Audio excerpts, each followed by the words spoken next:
Assalamualaikum warahmatullahi wabarakatuh. Selamat datang di Mentor Class, mahasiswa semuanya dimanapun berada, terutama yang saat ini akan dan sedang menulis proposal penelitian, khususnya penelitian di bidang pendidikan. Kita akan coba membahas panduan ringkas penulisan proposal skripsi. Kita awali dengan judul penelitian. 3 hal yang penting diperhatikan dalam menulis judul penelitian. Pertama, judul itu harus menggambarkan isi. Kemudian jumlah kata 20, diupayakan menarik minat pembaca. Nah, ini ada 3 contoh dari judul penelitian untuk skripsi.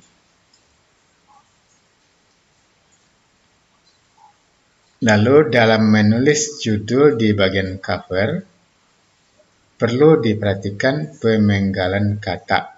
Harus memiliki makna frasa, sebagaimana contoh ini. Di baris pertama kita lihat judulnya efektivitas model problem based learning. Sementara di bawah yang pemenggalan kata tidak memperhatikan makna frasa, judulnya di baris atas efektivitas model problem based learning untuk. Nah, nampak bedanya ya? Selanjutnya, untuk penelitian kuantitatif, judul harus menggambarkan analisis statistiknya. Jadi dengan membaca judul, bisa kita tebak apa statistik akan digunakan dalam upaya memecahkan masalah. Contoh judul yang tidak tepat uji statistiknya adalah pengaruh model inquiry terhadap keterampilan proses sains peserta didik SMA. Mengapa dikatakan ini judul yang tidak tepat uji statistiknya? Karena peneliti menggunakan uji T, yaitu membedakan atau membandingkan KPS peserta didik di kelas eksperimen dan kelas kontrol, di mana disimpulkan bahwa terdapat perbedaan KPS peserta didik kelas eksperimen dan kelas kontrol. Sementara judulnya bukan perbedaan tapi adalah pengaruh.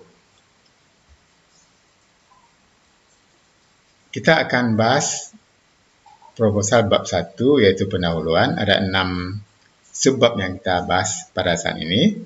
Kita awali dengan latar belakang masalah. Bagaimana menulis latar belakang masalah? Perlu diperhatikan urutan sajian sebagai berikut. Pertama itu, tulis pengantar tentang lingkup masalah. Jangan terlampau luas. Banyak kita lihat di proposal, judul itu bagian latar belakang masalah itu diawali dengan Undang-Undang Sistem Pendidikan Nasional. Itulah judul, itulah terlampau umum ya. Jadi langsung saja ke permasalahan apa yang akan kita bahas, apa lingkup masalahnya yang terkait langsung dengan masalah. Contohnya kita akan meneliti di SMK, maka langsung kita bahas pertama itu pembayaran kejuruan. Kemudian kita paparkan alinea berikutnya, yaitu hasil studi awal yang disertai data pendukung. Nah, apa studi awal itu? Banyak cara bisa lakukan. Bisa menggunakan observasi, bisa menggunakan angket, bisa menggunakan tes. Nah, hasil dari semua instrumen itu, itulah yang dimaksud dengan data pendukung. Selanjutnya dipaparkan kondisi ideal atau harapan.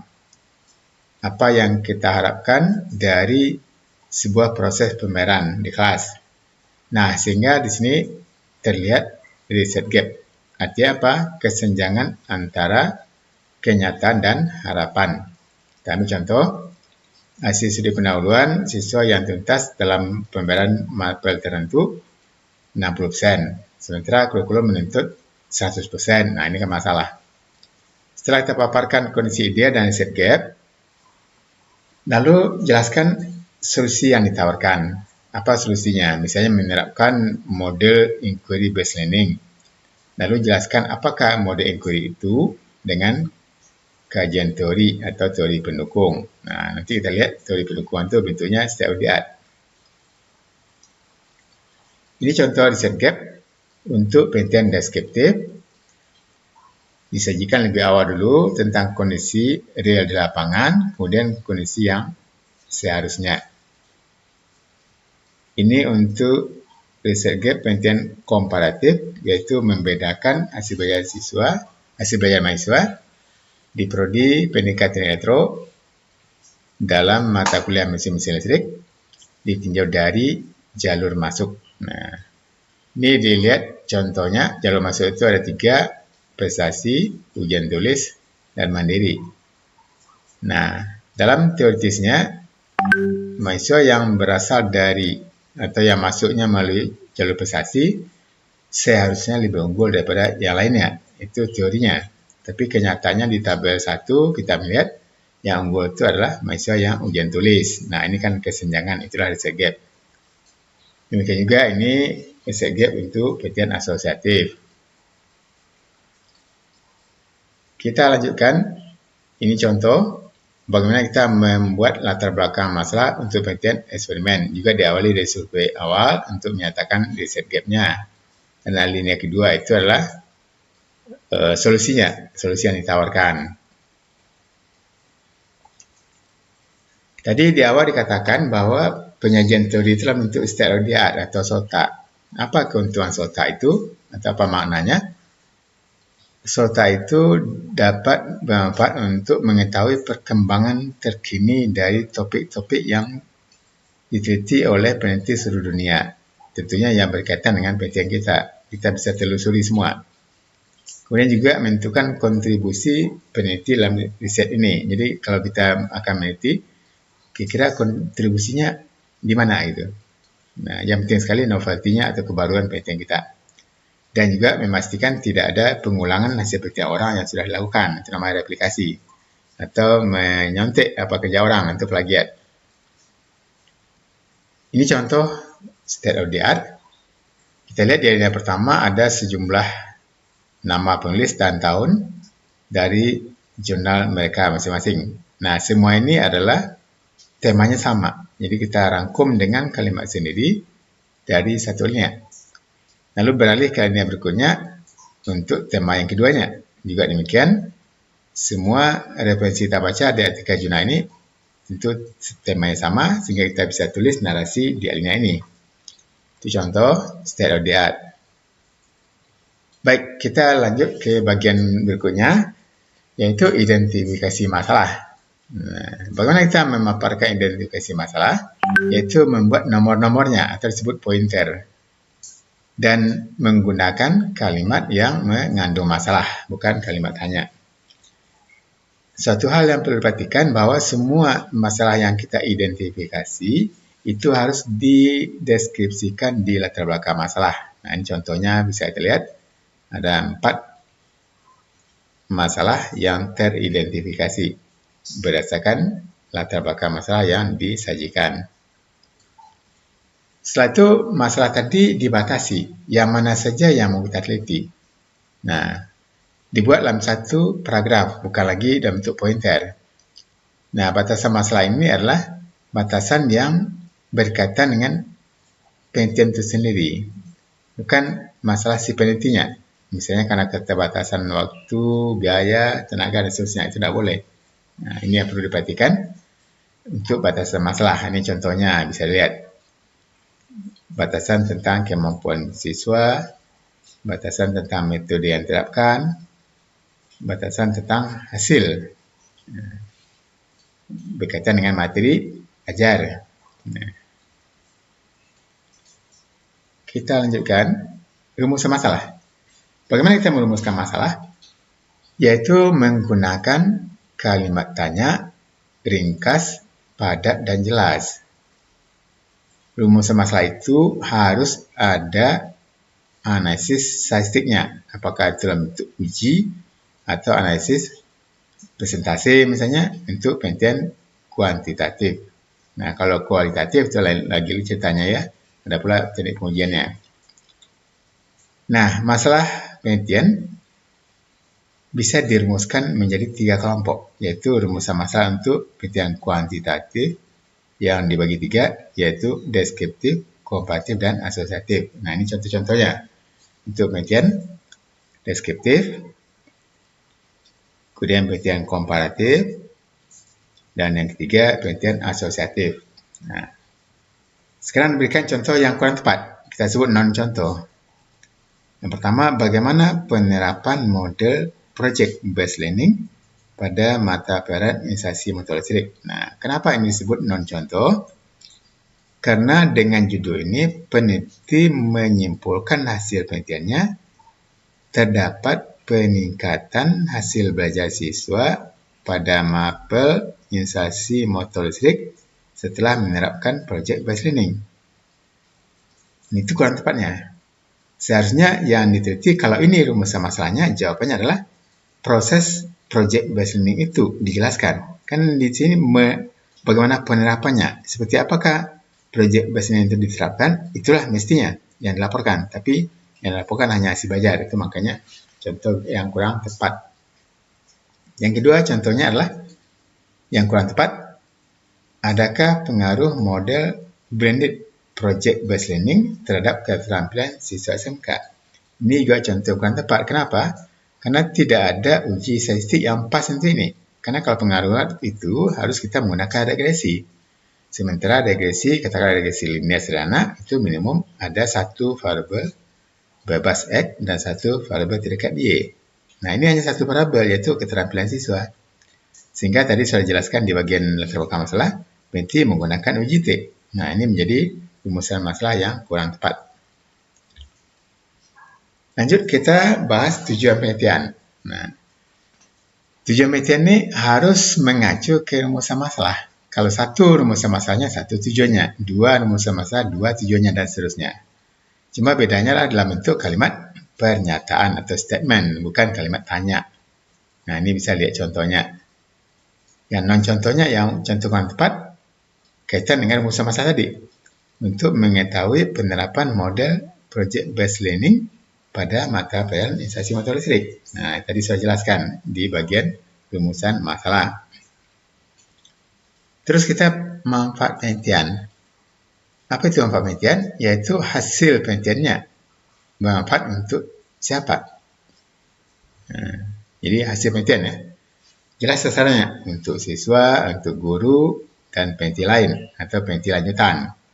Tidak boleh untuk peneliti. Nah, banyak ditemui di skripsi, manfaat penelitian termasuk dia sendiri untuk memenuhi sebagian syarat memperoleh gelar sarjana pendidikan. Nah, ini keliru. Ini tidak boleh ya. Nah, ini contohnya, manfaat untuk siswa, manfaat untuk guru, manfaat untuk peneliti lain. Mahasiswa semua dimanapun berada, kita lanjutkan membahas bab 2, yaitu kajian teori dari proposal penelitian. Beberapa poin penting yang perlu diperhatikan, yaitu pertama menulis judul dari subbab A, B, C, dan seterusnya. Nah, banyak kita temui bahwa subbab A ini adalah judulnya landasan teori. Sementara judul bab 2-nya kajian teori. Nah, ini apa bedanya? Jadi seharusnya subjudul dari bab ini yaitu apa yang kita kaji. Misalnya kita mengkaji teori tentang problem based learning, maka langsung judulnya model problem based learning dan seterusnya. Nah, setelah itu kita susun kerangka berpikir dan kerangka konseptual. Mana yang tepat nanti kita lihat. Terakhir, hipotesis jika ada hipotesis ya. Baiklah, kita perhatikan dulu beberapa poin penting. Pertama, paparkanlah teori berkaitan langsung dengan masalah yang diteliti. Jangan mengkaji teori seperti copy paste buku atau artikel jurnal sehingga tidak nyambung secara langsung untuk penyelesaian masalah kita. Karena tujuan kajian teori adalah mengungkapkan semua teori yang berkaitan dengan masalah penelitian untuk memecahkan masalah penelitian. Nah, kemudian dalam menyajikan kajian teori, gunakanlah kutipan tidak langsung atau dibahasakan dengan kalimat sendiri. Tidak boleh menggunakan copy paste atau kutipan langsung. Kemudian penelitian-penelitian yang relevan yang terkait dengan masalah penelitian kita itu disajikan dalam bentuk state of the art yang sudah dijelaskan pada bagian terdahulu. Bukan mengumpulkan sejumlah hasil penelitian orang, tetapi adalah ditulis sejak dari bab 1 dan bab 2. Nanti kalau deskripsinya di bab 4, khususnya di pembahasan. Jadi tidak perlu menyajikan penelitian harapan dalam satu subbab tersendiri di bab 2, tidak perlu. Kemudian lanjutkan dengan menulis kerangka berpikir atau kerangka konseptual. Nah, ini ada dua istilah yang berbeda ya. Kadang-kadang ini tidak jelas apa bedanya. Ditulis kerangka berpikir pada kerangka konseptual dan seterusnya. Nah, apa bedanya? Nanti kita bahas. Nah, untuk penelitian eksperimen, akhiri dengan hipotesis. Kalau penelitiannya tidak ada hipotesis, maka akhir dari bab 2 itu adalah kerangka berpikir atau kerangka konseptual. Nah, sekarang kita coba bahas kerangka berpikir itu apa. Kerangka berpikir itu adalah pola pikir si peneliti dalam upaya memecahkan masalah. Jadi awalilah dia membahas agak satu alinea masalah yang akan diteliti. Bukan semua masalah. Di bagian bab 1 kita sudah bahas batasan masalah. Nah, itu langsung kita bahas di sini, kita jelaskan secara ringkas dalam satu alinea. Apa masalahnya atau apa riset gapnya. Alinea kedua yaitu solusi dari masalah tadi. Nah, jelaskanlah dengan apa solusinya, lalu jelaskan kajian secara ringkas solusi kita ini. Yang ketiga yaitu hasil yang diharapkan dari upaya pemecahan masalah kita ini. Apa yang kita harapkan? Misalnya kita mengharapkan hasil belajar siswa meningkat setelah menerapkan metode problem based learning misalnya. Nah, lalu 3 narasi dalam 3 alinea ini dibuat gambar kerangka berpikirnya seperti ini. Selanjutnya kerangka konseptual. Nah, apa kerangka konseptual itu?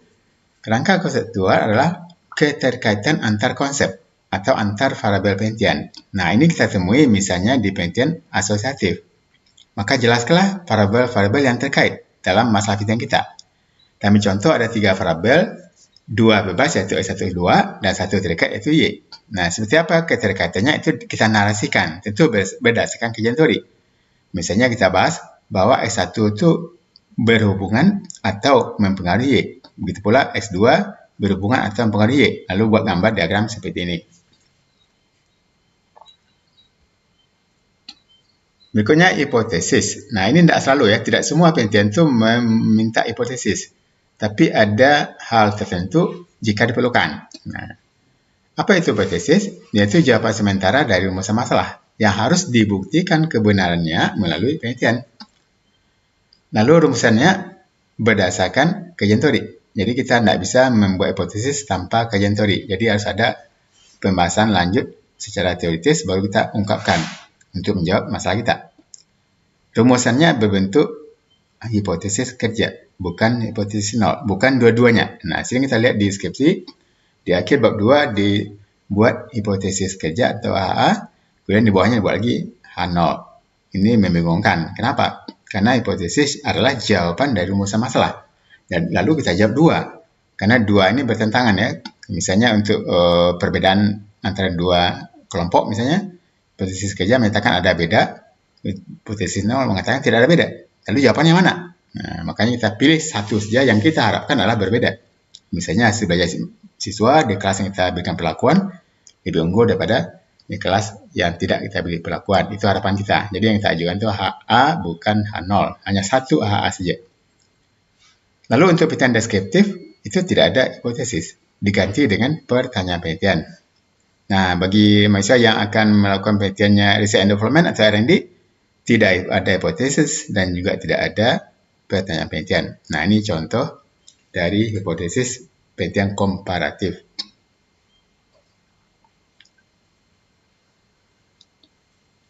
Mahasiswa semuanya dimanapun berada, kita beralih kepada bab 3, yaitu metode penelitian. Ada beberapa subbab yang kita bahas di sini. Kita mulai dari A, jenis penelitian atau desain penelitian. Nah, sama kasusnya dengan kerangka konseptual dan kerangka berpikir tadi. Ada 2 istilah yang harus dipilih dengan pasti. Apakah kita membuat desain penelitian atau jenis penelitian? Nah, apa bedanya?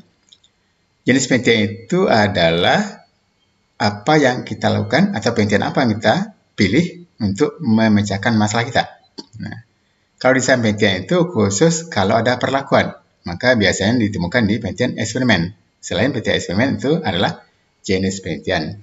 Nah, contohnya jenis penelitian adalah di penelitian deskriptif itu kita gunakan istilah jenis penelitian. Nah, untuk penelitian eksperimen, kita gunakan istilah desain penelitian. R&D juga jenis penelitian, karena tidak ada desain di sana. Apa contoh desain penelitian? Ini dia.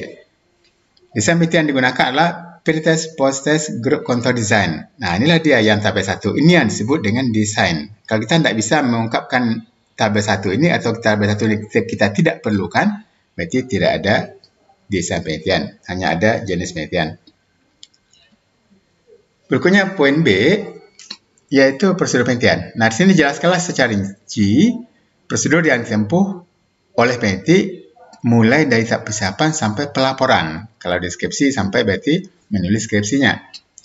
Setelah dijelaskan secara detail, kalau dia penelitian misalnya penelitian eksperimen menerapkan sebuah metode pembayaran misalnya, maka di bagian prosedur itu jelaskanlah apa kaitannya, mulai kaitan awal, kaitan inti, kaitan metode atau skenario pembayaran. Nah, secara grafik atau diagram alir kita bisa lihat di sini. Diawali dengan identifikasi masalah dan seterusnya solusi. Nah, apa solusi tadi? Pembayaran tipe start. Nah, inilah yang kita jabarkan lagi di dalam penjelasannya. Bagaimana menerapkan atau bagaimana skenario pembayaran kooperatif tipe start ini dan seterusnya bisa dilihat.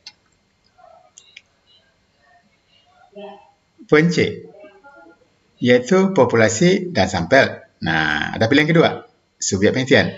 Ini pilih salah satu. Apakah kita akan menggunakan populasi dan sampel atau menggunakan subjek penelitian. Nah, apa bedanya?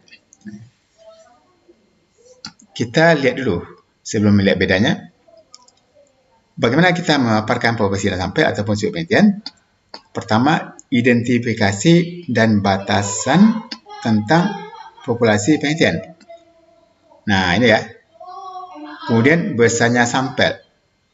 Lalu bagaimana teknik pengambilan sampel? Nah, ini kalau kita menggunakan populasi dan sampel. Nah, jadi ada teknik pengambilan sampel yang perlu kita bahas secara ringkas. Seandainya seluruh populasi itu dijadikan sasaran penelitian kita, artinya tidak ada sampling, mungkin jumlahnya sedikit, cuma di bawah 100, maka kita ambil semuanya menjadi sampel penelitian kita. Nah, itu namanya tidak lagi sampel. Kenapa? Karena sampel itu cuplikan atau bagian dari populasi. Jadi kalau semua sudah diambil, artinya tidak ada lagi sampel. Maka digantilah dengan istilah subjek penelitian. Nah, itu bedanya ya antara populasi dan sampel dengan subjek penelitian. Nah, untuk penelitian pengembang atau R&D itu tidak ada istilah populasi dan sampel. Yang ada itu adalah subjek penelitian. Contoh, subjek penelitian itu adalah I-modul pembayaran berbasis masalah. Karena di sini kita mengembangkan I-modul berbasis masalah. Jadi, bukan siswa, bukan guru ya. Nah, kita lihat juga di PT R&D, subjek penelitian adalah siswa. Itu salah. Siswa itu adalah produk penelitian untuk menguji efektivitas modul ini. Kita lanjutkan dengan instrumen penelitian. Nah, semua instrumen harus kita paparkan di sini. Dan cerita kita hanya instrumen saja. Ada kita temui di proposal maupun skripsi mahasiswa. Di bagian ini juga dijelaskan teknik pengumpulan data. Itu keliru. Karena bab kita ini adalah instrumen penelitian. Maka seluruh pembacaan kita harus terkait dengan instrumen penelitian. Nah, jelaskanlah apa namanya. Nama instrumen itu apa? Misalnya angket, tes, lebar wawancara, panduan observasi, dan seterusnya. Kemudian prosedur pengembangan instrumen itu, baik tes maupun non-tes, itu harus dijelaskan, mulai dari penentuan kisi instrumen. Nah, khusus non-tes, kisi instrumen itu perlu dikaji dulu. Indikatornya di kajian teori. Nah, maka dari situlah, dari kajian teori itulah kita munculkan kisi instrumen. Diawali dari variabel, kemudian indikator, nah, kemudian jumlah item atau jumlah soal, itu kisi. Nah, kemudian setelah disusun kisi, maka kita kembangkanlah menjadi instrumen, misalnya tes atau angket ya. Lalu diuji coba ke responden atau subjek yang bukan menjadi subjek penelitian kita. Di sana dilakukan uji cobanya. Idealnya ke sekolah lain itu, jangan ke kelas lain.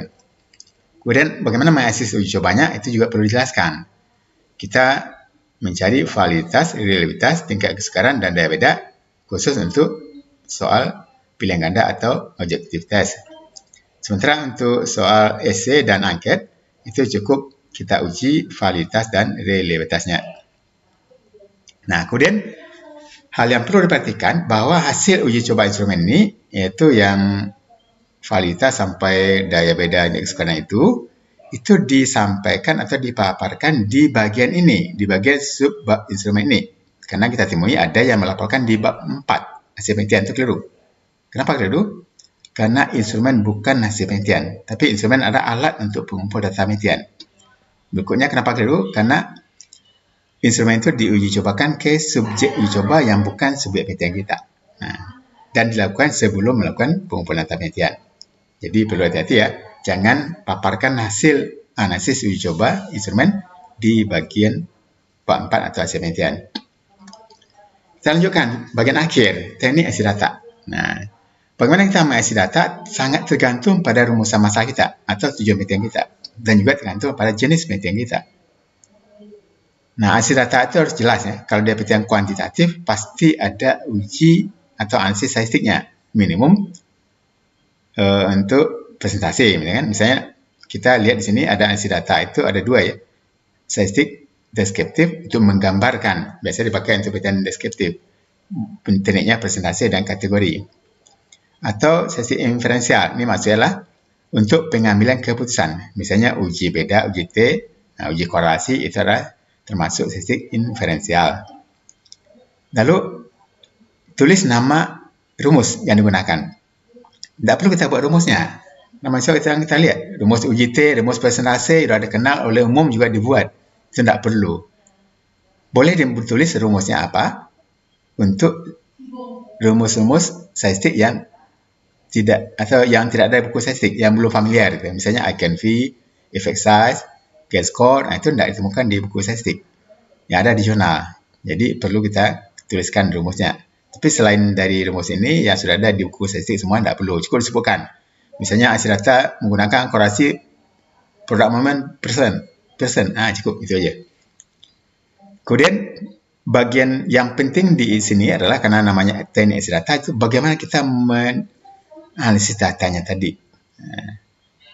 Ada beberapa contoh atau panduan untuk penelitian kuantitatif di tabel 2 dan 3. Nah, ini bisa kita lihat.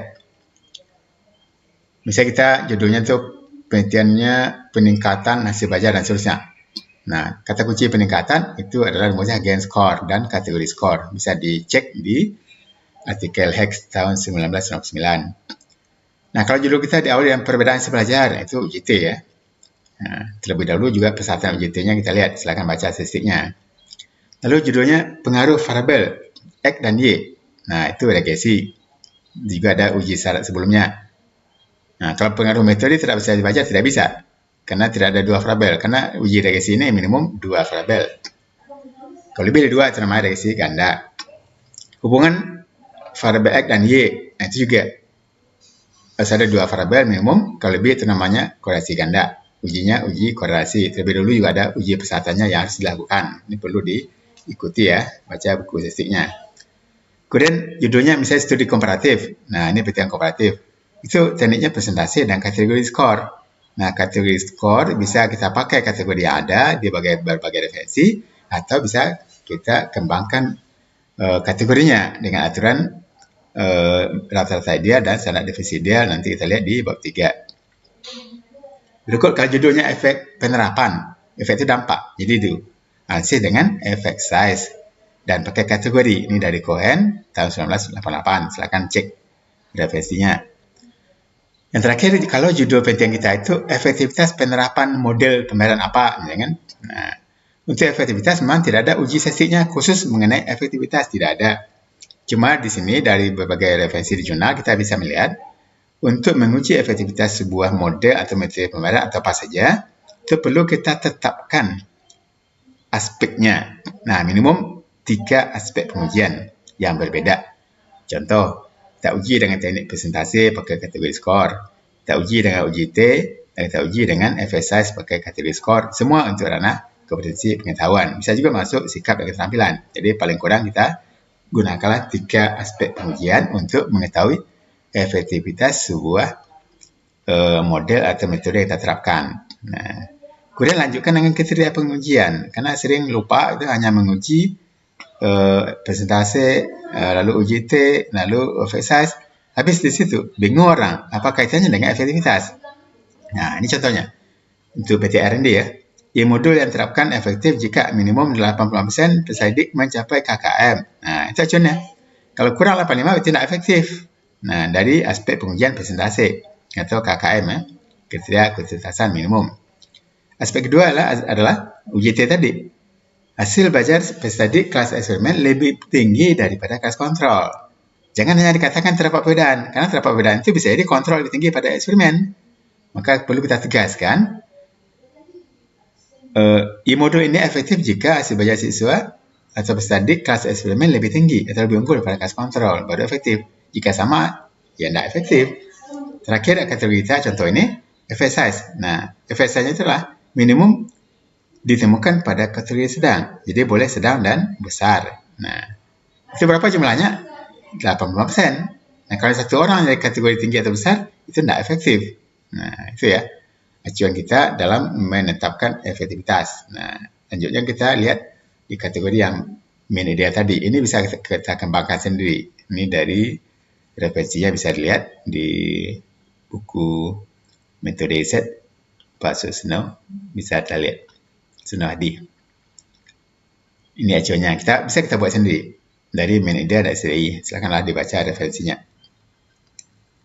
Kemudian tambah sedikit lagi khusus untuk teknik analisis data R&D, Research Development, dengan judul pengembangan e-modul fisika SMA kelas 10 berbasis Discovery Learning terintegrasi pemerah abad 21. Nah, kalau untuk R&D, jadi kalau ada mahasiswa semua yang memilih metode R&D, kita wajib menganalisis data sesuai dengan tahapan R&D yang kita pilih. Misalnya kita pilih sini tahapan pertama itu preliminary research atau studi pendahuluan. Maka analisisnya misalnya bisa kualitatif, bisa kuantitatif. Kalau kuanti pakai presentasi dan kategori skor. Tahapan kedua yaitu bagian tahapan pengembangan, itu analisisnya adalah 3, valid, praktis, dan efektif. Nah, untuk validitas e-modul gunakan ICANN-V, salah satunya. Ada penguji lain juga ada. Cuma yang penting diperhatikan bahwa kategori pengujian hanya 2, valid atau tidak valid. Ada yang buat lebih dari 2. Misalnya sangat valid, valid, tidak valid, kurang valid. Itu keliru. Karena di sini harus tegas kita. Kalau valid, lanjut. Kalau tidak, revisi. Kembali ke ahlinya. Expert judgment atau expert penimbang ahli ya. Itu untuk validitas. Nah, lanjutnya untuk praktikalitas e-modul. Apakah e-modul kita praktis? Gunakan presentasi dan kategori skor seperti ini. Ini juga terserah ya. Apakah pakai 5 kategori atau 4 atau 3, terserah. Atau 2, silakan. Yang penting ada referensinya. Nah, tapi kalau untuk valid tidak bisa ya. Hanya 2 pilihan saja. Yang terakhir pengujian R&D yaitu efektivitas e-modul. Nah, untuk efektivitas tadi saya jelaskan. Banyak variabel yang harus dilakukan, minimum 3 variabel. Nah, coba kita lihat ini. Ini dari 3 ranah kompetensi. Dimulai dari kompetensi sikap, gunakan presentasi dan kategori skor seperti ini. Nah, ini tadi ya. Jadi, kaitannya dengan efektivitas adalah kalimat di bawah tabel ini. E-modul fisika SMA kelas 10 berbasis Discovery Learning model terintegrasi pemerah abad 21 dinyatakan efektif. Nah, kapan? Jika sikap peserta didik secara klasikal minimum 85% memperoleh predikat A dan B dalam pemilihan sikap. Jadi kita hitung berapa persen siswa yang mendapat predikat A dan B. Kalau 85% ke atas itu sudah efektif. Kalau 80% berarti belum efektif. Nah, itu yang pertama aspeknya. Kedua, aspek pengetahuan. Nah, ini pun dibagi ada beberapa aspek ya. Di sini ada ketuntasan atau KKM yang diperoleh secara klasikal sama tadi. Jika tuntas secara klasikal 85%, oke, efektif. Kalau kurang ya tidak efektif. Ranah pengetahuan yang pertama. Yang kedua, di ranah pengetahuan itu peningkatan hasil belajar. Gunakan GAN score direct ya tadi ya. Nah, ini juga sama aturannya. Jika 85% siswa memperoleh kriteria tinggi dan sedang, itu dinyatakan efektif. Kalau kurang ya tidak efektif. Terakhir yang ketiga, di bagian ranah kompetensi pengetahuan itu perbedaan, UJT, tadi sudah dijelaskan. Nah, jika kelas yang menggunakan e-modul ini lebih unggul pada kelas yang lainnya, yang menggunakan modul biasa, yang mau dicetak misalnya, jika lebih unggul, itulah dia efektif. Kalau tidak unggul, ya tidak efektif. Nah, lanjut, Terakhir, karena kompetensi keterampilan. Nah, ini sama dengan sikap. Jadi kita gunakan teknik presentasi, lalu juga nyatakan persis seperti di sikap tadi dan kategorinya sama di tabel sikap. Bagian akhir dari proposal skripsi adalah daftar referensi. Ada yang menyebut daftar pusaka, itu kurang tepat. Kenapa kurang tepat? Karena daftar pusaka belum tentu kita rujuk semuanya ke dalam proposal kita. Kalau daftar referensi harus semuanya dirujuk.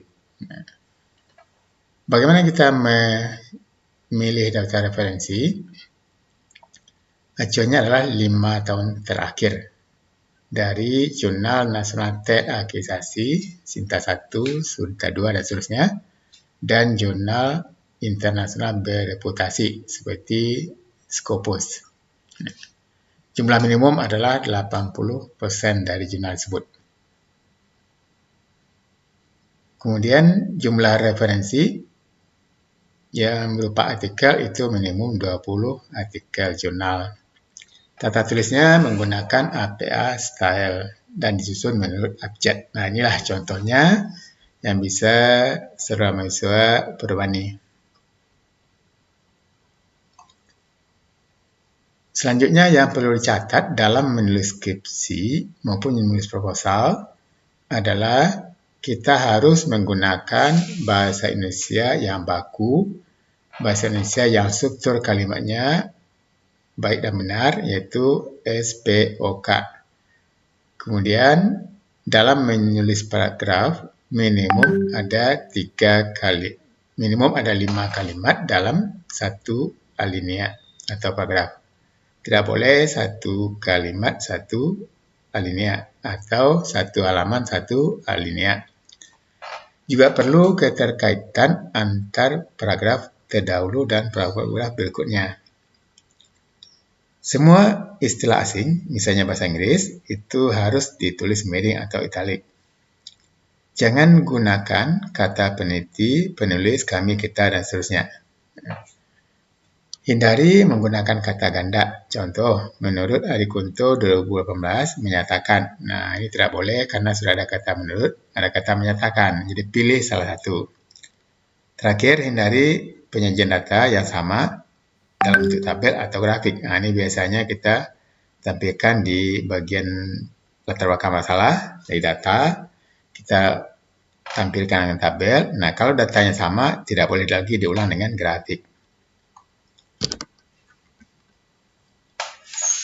Demikianlah para mahasiswa semuanya, kita sudah menyelesaikan pembahasan proposal skripsi dimulai dari bab 1 sampai bab 3 dan terakhir daftar referensi.